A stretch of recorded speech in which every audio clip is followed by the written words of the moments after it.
Alright, it's Wednesday, about 3 p.m. I've already been out here trying to clean a little bit of this up, but had to go to work for a meeting. Got a huge mess. Obviously, this is leftover from me working on the truck and then also working on the Dodge. And I just made a 2-hour trip over to Verizon store and got myself a Galaxy phone. One of those Galaxy 9s. Nope. I have had a iPhone 6 for 3 years and it trash. So I'm gonna throw it away. And clean. Okay. Everything's cleaned up. It's trash night tomorrow, so I'm gonna take the trash out, but everything's all cleaned up. And I even put the exhaust manifold and the intake manifold back on. And I'm going to show you what I did. Since I needed an adapter, I got this spherical flange or flare with a flange on it, and we cut the end off and welded that on. So now it fits perfectly. I had to wall out these holes just a tiny bit to make it fit, but it'll go on just fine. Alright, a couple things I'm going to do in the next week or two. I'm going to get my air compressor hooked in. I'm going to just run a piece of conduit out and we're going to go into my panels so that I don't have to cut all that drywall. And let's see, that's probably it for now. Okay, I'll bring you back. Okay, I just put the engine at top dead center, number 1 cylinder, and I'm about ready to try to put the distributor in. So right now, top dead center, compression stroke, both valves. That one is the exhaust and that one's the intake.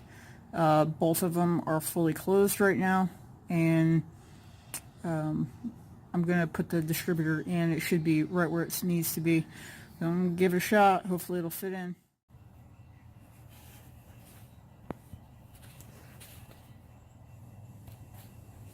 Okay, so reading the book also, once I finally get the distributor in, make sure that the rotor cap here is facing where number 1 would be according to my my cap. So the cap can only go on one way. Then it says to rotate clockwise until the points just start to open. So right about there, it's just starting to move. I don't know if I can zoom in and I'll show you. I'll move it back here. Okay, watch right there.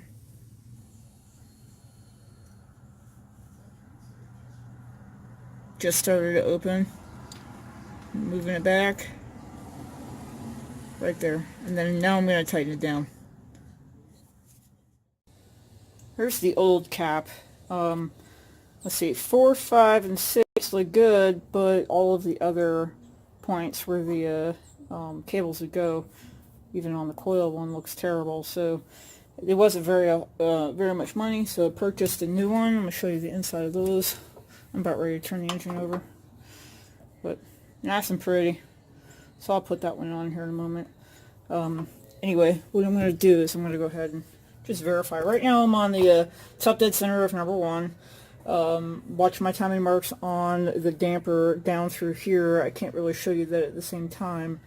However, I'm going to fast forward this while I crank it over and have you watch those points open and close. Alright, here we go. See if I can do this.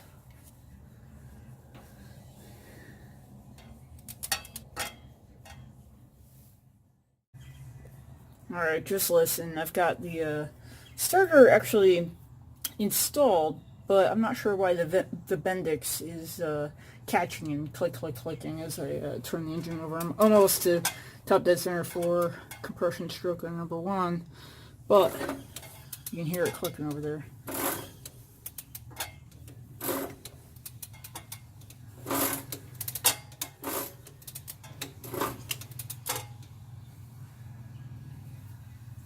Oh well, I'm not sure yet.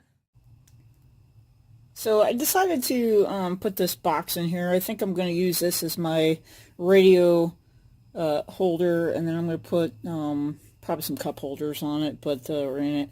So anyway, I'm gonna mount this to the floor. I'm not gonna do it today or anything. I just happened to be at a store, an antique store, that found this old toolbox and or tackle box. I think it might be an old tackle box. It's got a ruler here. It's green. I'm not a fan of that. I probably am just gonna paint it red. Okay.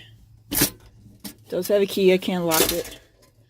And it's made by Master, I guess. I've never heard of it before. Anyway, that's it. So I'm going to modify this so that I can put my radio in here somewhere and still be able to access the rest of the container. And I might knock out some of these holes here, these little blocks, and put in a cup holder of some type so that I can have a drink while I'm driving. Not really alcohol, but, you know, a soda or something.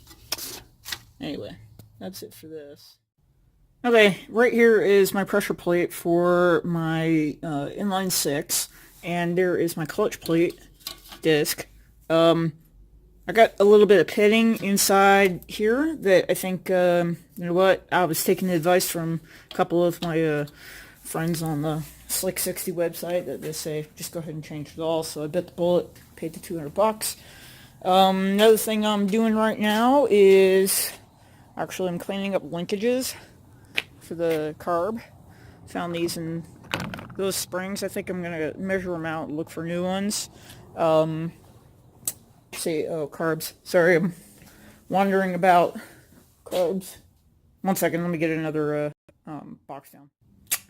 Here are my two carburetors. This one was originally on the blue engine, the engine that was actually in the vehicle when I purchased the vehicle, which came out of a 59 car, if I remember correctly. I was told by the previous owner. This came off of the engine that is currently in the vehicle.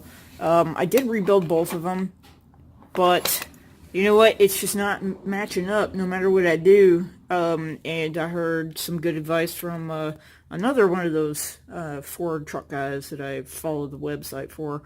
And they said there's a